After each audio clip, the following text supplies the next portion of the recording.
Welcome everyone to another Industry in Transition Zoom call. We're very lucky to have Kurt Miscinski with us for a whole bunch of reasons. Kurt, thanks for being here.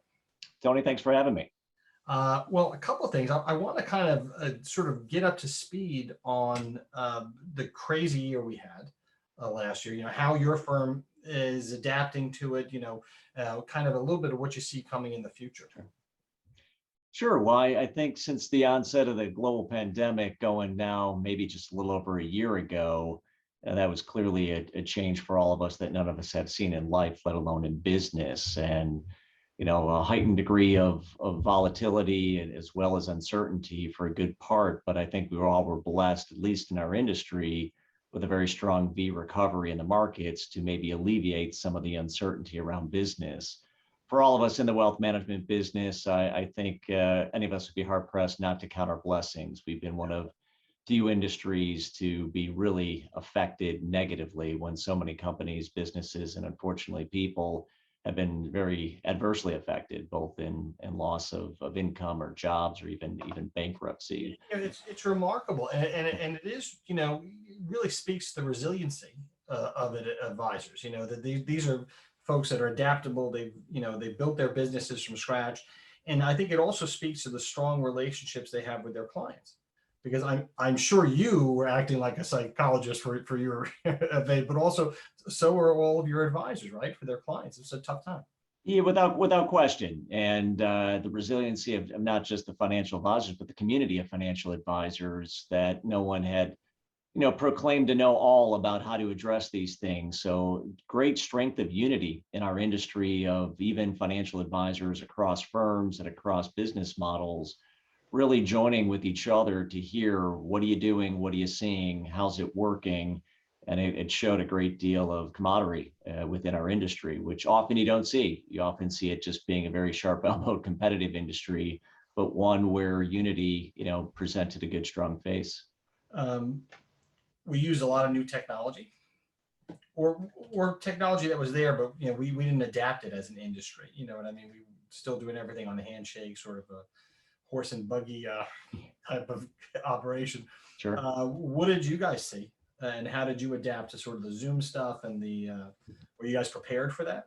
Yeah, we were, but I don't think we were alone. So it's hard to take credit as if we were geniuses. We were very fortunate that even a couple of years leading into the pandemic, we had made decisions to embrace Zoom. We thought that was a powerful technology. We already had Microsoft Teams. These are probably two of the prevailing technologies that really companies have embraced for better communication. What was really untested was the use of this with clients. So within the firm, colleagues were starting to embrace it. We've been a national firm for many years, so we needed to embrace it in order to build collaboration in the firm, just because people are not going to be on planes every day all week trying just to have an hour meeting with colleagues. So these technologies have worked, but what was untested again was how is this going to work with clients? And because everyone nearly in the world was forced to change the ways in which they operated, it basically was a humankind experiment in which the adoption rate went to nearly 100% in a very short period of time, because if you wanted to facilitate business of any nature, this was going to be the means. I mean,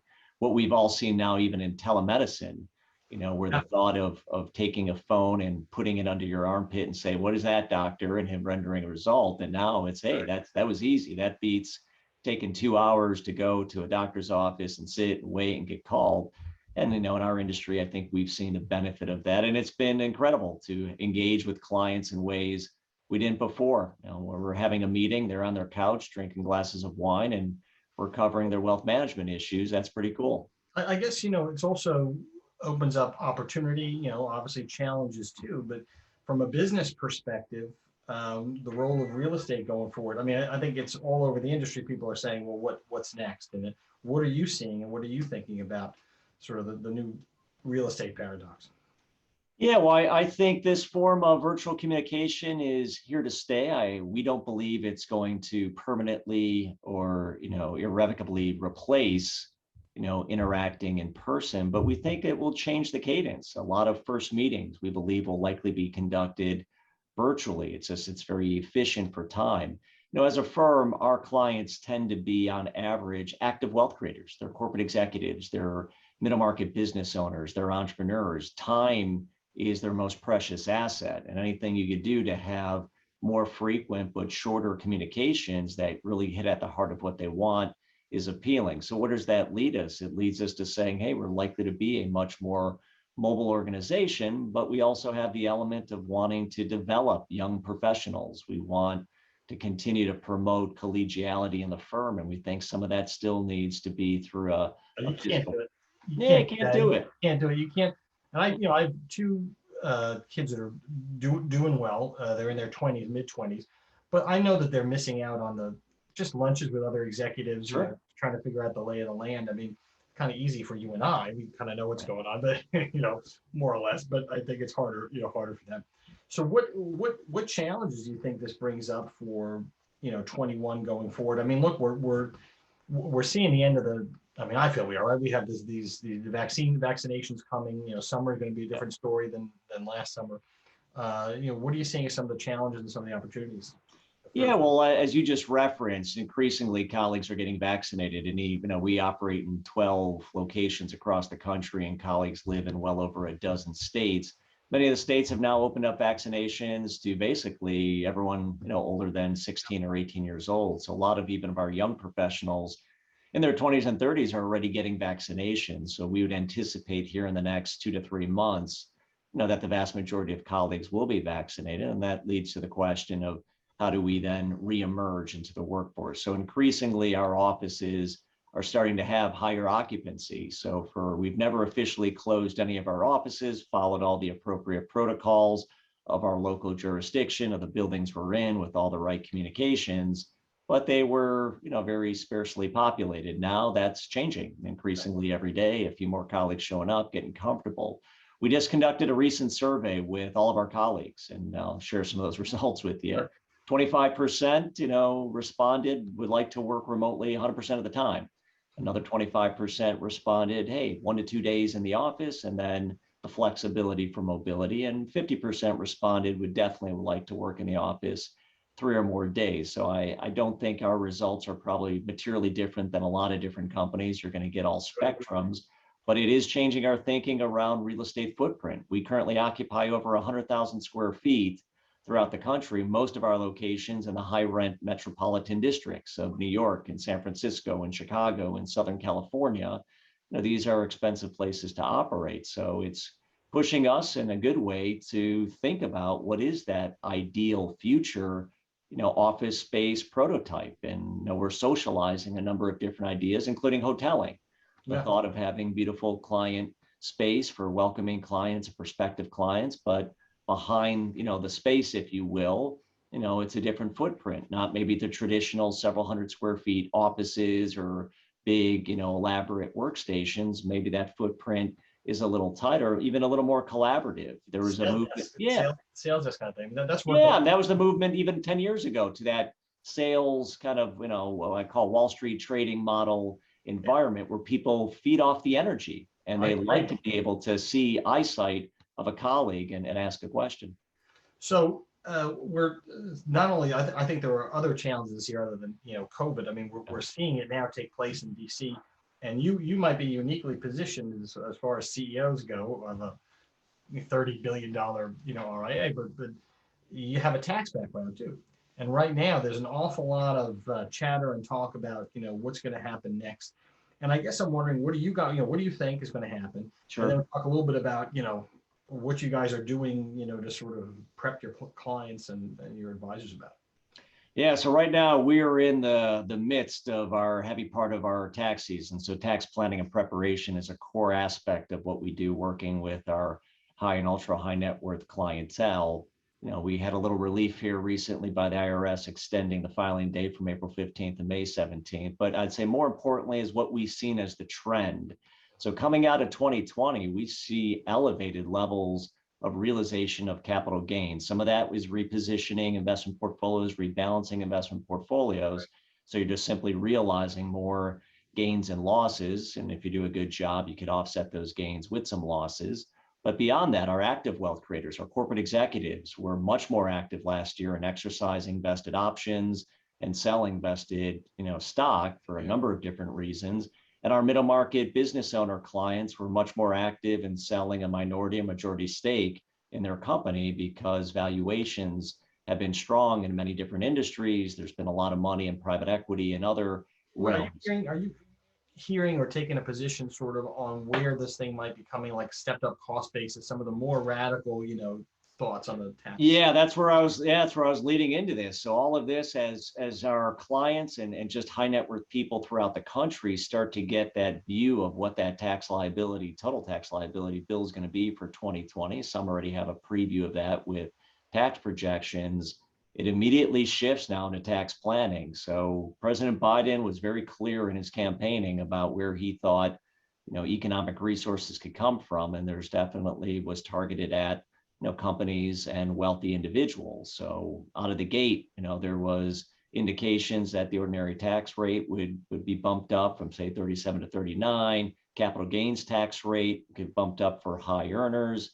And then there was a lot of talk about things that could affect estate planning.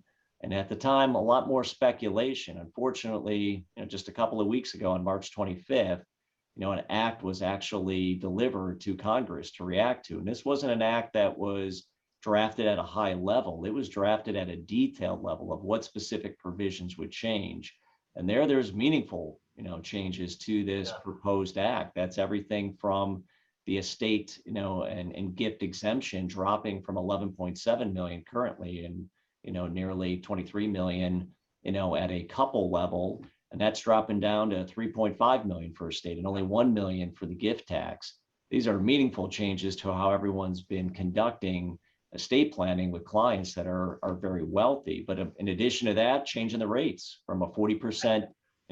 How do you communicate that? I mean, how do you communicate that without panicking the folks in the field, the clients and your advisors? And then what sort of tools, are you giving them? And again, your firm is sort of maybe uniquely positioned, but I'm sure all good firms are trying to work out the same issues. What are you guys doing? Yeah, and within our firm, we, among our practices, have a deep practice in estate planning and a deep practice in tax, where colleagues at the firm have spent years at either law firms or major public accounting firms. So we have, exceptional expertise in that. Step one with clients is you need to educate them. If we're not educating our clients and they get educated elsewhere, they're going to be very upset. And clients expect that given the fees that they pay us for wealth management, that we're informing them of what might happen. So right now we are in the phase of education, and then you move from education to educated guess as to what might happen. And there's a lot of inside baseball of hearing the whispers coming out of lobbying groups and people on the Beltway and other areas. But more importantly, it's applying the education part to, well, what are things we could do that would put you in the best position that even if it wasn't to be changed, it was still good estate and tax planning. But what you don't want to do is commit clients to something irrevocably, and then there's no change, and then they're very upset that money they would otherwise have readily access to, now they have constraints. So that's the art and science of wealth management. Educate, provide an opinion as to where you think it might go, and then come up with really good planning ideas that could help hedge and bridge where you are today and versus where it might go. And clients, they appreciate that. Clients appreciate that we don't have a crystal ball to say this is exactly what Congress will pass. You also got to be proactive. I mean, part of our question, the other thing that sort of became clear, and is clear in all my conversations with CEOs, whether it's, Edward Jones or LPL, Sure. big firms or smaller firms, that advice is the one commodity that we have as advisors. That's probably not going away. But I think that the idea of the robo threat, it's a real thing. People use it and they go to bank sales desk. Merrill Lynch has a huge, sales desk for people with a certain amount of assets, that you got to provide value. In my mind, this is the best kind of value. Yeah, I would say the depth and the complexity of estate and tax planning as an element of wealth management is one that is less likely to be easily replaced by a robo anything, because there's not perfect AI or algorithms to say how you feel about something versus pending legislation versus what you have in place to spit out, here's what you do, A, B, and C. That requires discussion, that requires risk taking. Also creativity. Without question. Very often on the on the tax side, you come up with things. All of a sudden, there's an Alaska trust or something. Like, your computer's not going to know what that is. But you need to be ingenious to be a human being to do that. Speaking of which, I guess this segues into the human beings and the people that you hire. I'm always intrigued by partnerships. Sure. You know what I mean? There's an element of partnerships that are, and I hear you talking about the things that you're providing to your advisors, and it's that's easy to do when you're sort of picking I'm assuming you pick your partners, right? I'm assuming Right. people, you're looking for a cultural fit. They got to want to be there, right? And you're going to have owners. It's sort of, you're having new partners is sort of a little more intimate thing than just hiring somebody's book of business, right? Right.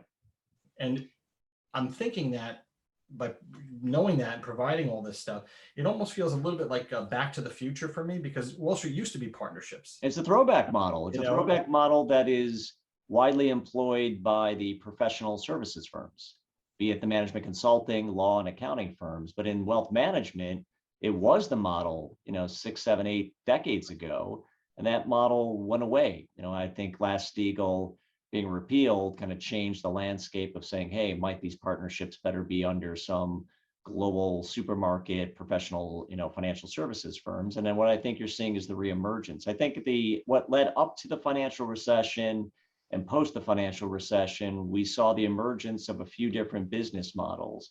The pioneers of the RIA industry in the 70s and 80s had these great businesses. If you had $1 billion of AUM, you were deemed a large independent firm. And by today's standards, that has now changed.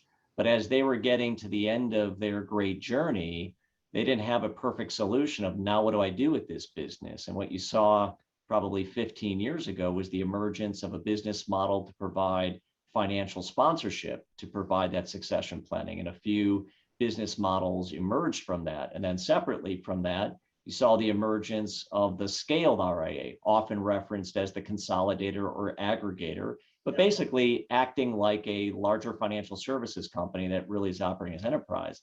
But the third model you started to see, but less so, was again that private partnership model, the private partnership that could emerge as this great professional services firm. That was the model that we chose as a group of partners because we believe in all the merits of meritocracy. And quite frankly, we believe that, elite financial advisors in our industry often share common traits. They're highly educated, highly credentialed, highly experienced, and highly opinionated in a good way.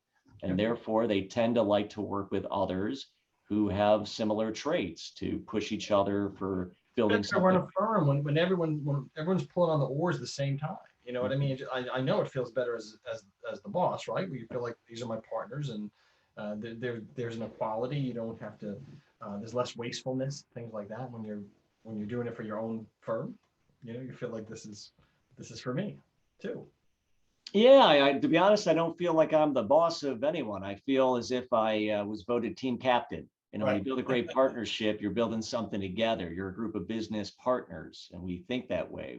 In our firm, we don't have employees. We have colleagues and partners, and we're building something together, and we've agreed how to share what we're building based solely on meritocracy. So what's great about that, you brought up the team aspect. I've always had this feeling that if you can turn a brokerage firm or financial firm into a football team, right? With that ethos, you're doing the right thing, because that you can get 60 guys together and they'll play above their level. They're the team that's been losing all year beats the undefeated team. That's their Super Bowl. They make it happen. Baseball team's a different thing. And most advisor situations are baseball, where it's a bunch of individuals. You're at the plate by yourself. Like, clearly, there's some teamwork. There's always stuff to be done, but it's different. A baseball team feels different. In my mind, the partnership is much more the football model. Everybody's kind of together. It seems more fun to me to be part of something like that. Yeah, we're having a lot of fun, and we have spirited debate, and we think that's really healthy. But we're having a lot of fun, all with the same common purpose and common vision of what we're building together. And that ethos is strong, and it's contagious within the firm. It may not be for everyone, but for those who like that aspect, in essence, for those who may have played football or have appreciated the joy of that, it's a great environment. Say, you have, I'm sure, a no jerk rule, right? So you're able to make sure you have good people come into the place. I'm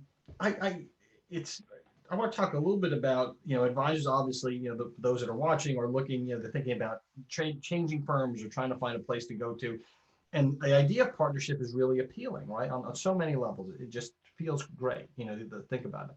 But so many advisors don't understand the way partnerships are structured and what it really means. And when they say partnership, what does that mean? How do I vest? How do I do this? And you see partnerships, but there are real partnerships, and then there are kind of partnerships on Wall Street where they're wholly owned by another entity that you don't even see and stuff like that. Just speak a little bit to what you're seeing there with this proliferation of partnerships, kind of versus what your feelings of a partnership are. Yeah, well, I could share what. Or by the way, even things for guys who are looking to change firms, Yeah. like what should they watch out for? Maybe that's even a better question. If I'm looking to change where somebody calls themselves a partnership, what should I be wary of? Yeah, I would say, if you're going down this journey and you're trying to explore, is there a better opportunity professionally for fulfillment, as well as economic fulfillment? I think the questions you need to ask yourself are following. If I'm considering going to a partnership, do I have a real voice? Can I share my thoughts and views? And is that voice something taken into consideration versus, hey, we're a partnership, but if we want your opinion, we'll give it to you. That's not a partnership. A partnership, you could give your opinion. So it starts with that. Then separately from that, it's how are we sharing in the success of what we're building together? A partnership, a good one, tends to do it on meritocracy, that how we build the firm's strength of cash flows and enterprise value. We share that based on your contributions to the growth and the success of that. If you weren't a real partnership, it would be partnership by name, but here's what you get and you should like it, and that's good. Now, we find that a good partnership has strong aspects of entrepreneurialism, because if you have that drive and you have that ambition, the only way that you're going to achieve that fulfillment is by being at a firm that your entrepreneurial DNA is not only rewarded, but you have the ingredients there to execute that. And the difference between why not just do it yourself versus a firm or partnership is because often a partnership provides many more ingredients to do it faster and to do it bigger because of capabilities, because of brand recognition, because of core competencies. Scalability, what we talked about today. If you're not a CPA, you want to work with a firm that has $30 billion firm that's got the capabilities. Yeah, and if you're looking to work with very wealthy, very discerning clientele, it's not to say that occasionally a very wealthy, discerning client might be comfortable that they're your biggest client by far and they represent 50% of your business. But from my experiences, very wealthy, very discerning clientele like to know you're working with other very wealthy, very discerning clientele, and that they are not representing some anomaly to your firm, that you know how to work with clients of their nature, and that you have the depth of expertise, and that there's something of great substance behind all of it, so that they have confidence that, all right, this is all bringing the best of ideas to me. And that's what's so great about an RIA that's also a firm, in my mind, is that you get the stuff that you miss. We just talked about the real estate. It's one thing to be able to walk down the hall and talk to, I know what a 401k plan is, but it's not my business to pitch them. I don't normally do it. You want to go to the guy who does it every day. He does 70,000 of them, all those meetings and everything else. Those are the guys to go to. And you don't have that if you're on your own. It's just tough, just much tougher. It's tougher. I mean, you may be able to go to outside resources, but it's not the same to collaborate with colleagues who are deep experts in facets of wealth, estate planning, tax, investment, capital market issues, where you could brainstorm, you could, generate ideas, you could generate, proposals much more effectively and more credibly, because when you go back to that client and you say, we here at the firm have a solution, you're bringing that expertise to the client. You're not simply mimicking what you heard from somebody else. It's all about culture at the end of the day. That's why it's so near and dear to my heart when you hear, partnerships. They really should be based on, the cultural fit. Can you fit there? Does your business fit? Right. If you hear dogs howling, that's my house. These are COVID times. I've got people working. COVID dogs. Yes. COVID dogs. Don't blame Kurt. It's not him. It's me. My audience will be understanding of me. I think they won't think that you brought dogs to the party. So look, we're kind of at the end of our 27 minutes. So anything that I didn't ask that you wanted to talk about or bring up before we No, I appreciate the opportunity to chat with you here this afternoon, and very big fan of AdvisorHub and the work you're doing. So thank you. Appreciate it. And I do think this cultural stuff, I'm in the process of putting together an article. AdvisorHub did a culture survey, Kurt, that you would appreciate, I think, and it talks about advisor perceptions. And certainly on the RIA side and sort of the regional side, advisors are pretty happy. They're pretty positive people. They like what they do. I think the wirehouses have some struggles going forward with cultural cues, but stay tuned for that because Will do. Thank you. look forward to talking to you again, Kurt. Likewise. Thanks, Tony. Thanks. Have a good one. Bye.